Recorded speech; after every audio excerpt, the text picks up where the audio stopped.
فهنلاقي ان مجموعهم مع السبعه بتوع جمره العقبه الكبرى اللي هم كانوا في يوم النحر 70 حصى. أنا محمد سعيد ودي سلسلة حجك ببساطة.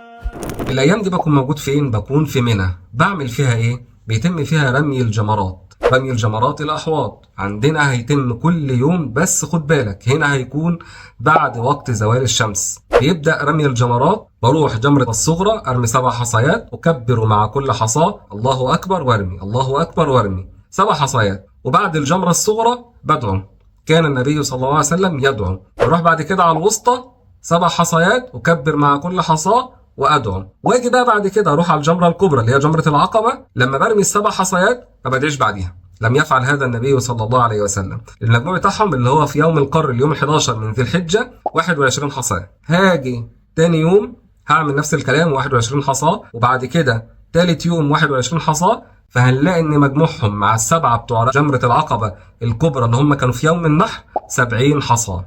دي كده تقريبا مناسك الحج كلها باختصار. هنبدأ نشرح يوم يوم بتفصيل كل حاجة الفترة اللي جاية. عاوزك تتابع معايا كده سلسلة حجك ببساطة، وإن شاء الله ربنا يتقبل من حجاج بيت الله الحرام. وأسأل الله عز وجل أن يجعل حجهم مبرورا، وأن يجعل لأهلنا عزا ونصرا وتمكينا. والسلام عليكم ورحمة الله وبركاته. حي على الصلاة.